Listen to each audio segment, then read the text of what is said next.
তোমরা পৌঁছে যাবে, আর হেঁটে গেলে 5 মিনিট মতো সময় লাগবে।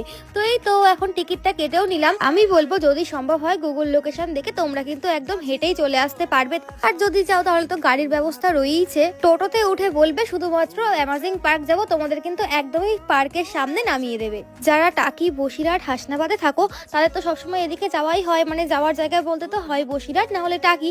তো তারা যদি চাও একটু অন্য দিকে বা অন্য কোথাও যেতে, তাহলে তাদের জন্য কিন্তু এটা একদম বেস্ট অপশন। খুব একটা কিন্তু দূরে নয়, তোমরা এখানে চাইলে আসতেই পারো। আর আসলে এই ওয়ালটাই কিন্তু ছবি তোলা মাস্ট, কারণ সরস্বতী পুজোর জন্য এই ওয়ালের পিকচারটা কিন্তু একদম বেস্ট ছিল। তারপর একটু হেঁটে এগিয়ে আসলে এই যে এখানে রয়েছে মৎস্যকন্যা, আর এইটাই হচ্ছে অ্যামাজিং পার্ক চেনার সহজ উপায়। মানে এই ছবিটা দেখলেই মোটামুটি বোঝা যায় যে হ্যাঁ এটা অ্যামাজিং পার্ক।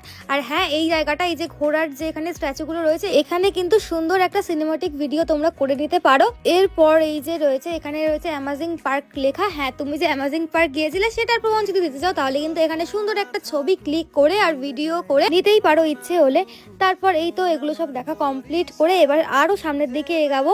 আর এখানে কিন্তু বেশ সুন্দর সুন্দর পিকচার আসবে। তোমরা এখানে এই যে দোলনা রয়েছে, দোলনাতেও বসে অনেক সুন্দর সুন্দর অ্যাস্থেটিক ভিডিও কিন্তু বা পিকচার তুলতে পারো। আর জানি সেদিন তো শাড়ি পরেই যাচ্ছ, তো শাড়ি পরা মানে অ্যাস্থেটিক পিকচার কিন্তু নিতেই হবে। না অনেকক্ষণ ধরে দোল খেয়েছি, এবার আরো সামনের দিকে এগিয়ে যাব আর দেখবো কি কি রয়েছে না রয়েছে।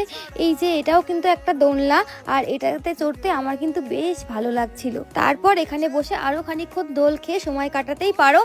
আর এখানকার টিকিটের প্রাইসটা তোমাদের সাথে শেয়ার করা হয়নি, তো এখানকার টিকিটের প্রাইস নিয়েছিল 50 টাকা করে পার পার্সন। তো আমার কিন্তু প্রাইসটা একটু হাই লেগেছে, তো তোমাদেরকে সবটাই বললাম। এবার তোমাদের ইচ্ছে তোমরা এখানে আসবে কি না আসবে। আচ্ছা তোমাদের কি প্ল্যান রয়েছে অবশ্যই কিন্তু কমেন্ট করে জানিও। আর কারা কারা এখানে যাচ্ছ মানে অ্যামাজিং পার্কে যাচ্ছ সেটাও কিন্তু কমেন্ট করে জানাবে। আর কারা কারা হংকং পার্ক যাচ্ছ সেটা কিন্তু কমেন্ট করে জানাতে একদমই ভুলবে না। আর এগুলো ছাড়াও কাছাকাছি যদি কোনো ঘোরার জায়গা আমি মিস করে যাই সেটাও কিন্তু কমেন্ট করে জানাতে একদমই ভুলবে না। বাচ্চাদের এই খেলার জিনিসটার জন্য দেখো ভিডিওটা কত সুন্দর দেখতে লাগছে, এরকম ভাবেও কিন্তু তোমরা সুন্দর ভিডিও এখানে নিতে পারবে। আর এরপর তো চলো আরো একটা সুন্দর জায়গা দেখাবো, সেটা হলো এটা। এই জায়গাটাকে দেখো কত সুন্দর দেখতে লাগছে।